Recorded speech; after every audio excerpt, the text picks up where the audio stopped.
একটা জিনিস আমি খুবই স্পষ্ট করে বলে দিতে চাই, রাজশাহী বিশ্ববিদ্যালয়ে আজকে একটি শান্তিপূর্ণ বিক্ষোভ সমাবেশ হয়েছে। অ্যাডভোকেট সাইফুল ইসলাম ভাইকে যে পরিকল্পিতভাবে হত্যা করা হয়েছে, এই হত্যার বিচারের দাবিতে। এটাকে ভিন্ন খাতে প্রবাহিত করার কোনো কারণ নাই। আমরা এই আন্দোলন, বৈষম্য বিরোধী ছাত্র আন্দোলন, যেমন মুসলমানরা অংশগ্রহণ করেছিল, হিন্দু, মুসলিম, বৌদ্ধ, খ্রিস্টান সকলের সমান অংশগ্রহণ ছিল। এটা হিন্দুদের বিরুদ্ধে কোনো আন্দোলন না, স্পেসিফিক ওই হিন্দুত্ব, ওই উগ্রবাদী হিন্দু সংগঠনের বিরুদ্ধে এই আন্দোলন। আমরা আমাদের ভাই হত্যার বিচার চাই, এর বেশি কিছুই না।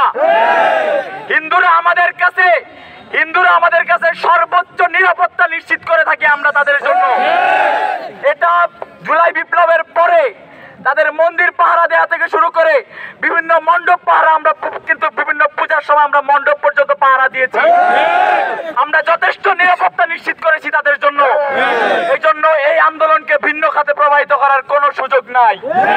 ইসকন এবং হিন্দু সম্প্রদায়কে সম্পূর্ণ আমরা আলাদা চোখে দেখি। আমাদের এই মুসলিম সম্প্রদায়, ইসকন সম্পূর্ণভাবে আজ থেকে 150 বছর আগে থেকে ইসকন প্রতিষ্ঠিত হয়েছে এই বাংলাদেশকে, এই মুসলিম বিশ্বকে অস্থিতিশীল একটা রাষ্ট্র উপহার দেওয়ার জন্য। এবং আমাদের যুদ্ধটা তাদের বিরুদ্ধে। আমরা আমাদের বাংলাদেশকে স্থিতিশীল বাংলাদেশ করার জন্য যদি আরো একবার অস্থিতিশীল করতে হয় এই ইসকনের বিরুদ্ধে, সেটা আমরা করার জন্য প্রস্তুত আছি।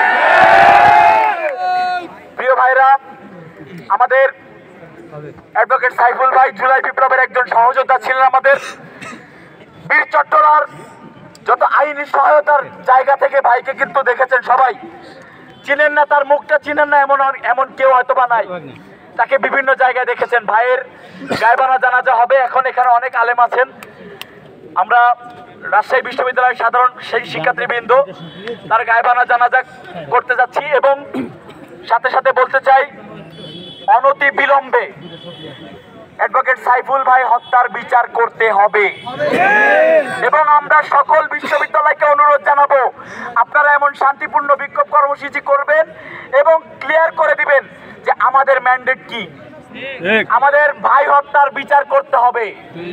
শুধু সাইফুল হত্যার বিচার না, আমাদের আব্বার ফাহাদ হত্যার বিচারও করতে হবে। এটাও ভারতের একটা ম্যান্ডেট ছিল। ভারতের ষড়যন্ত্র করা যত হত্যাকাণ্ড হয়েছে, ফেলানি থেকে শুরু করে সবগুলো হত্যাকাণ্ডের বিচার আমাদের দিতে হবে। আমরা আমাদের লাশের সাথে সাথে আমরা আমাদের প্রত্যেকটা লাশের বিচার আমরা চাই।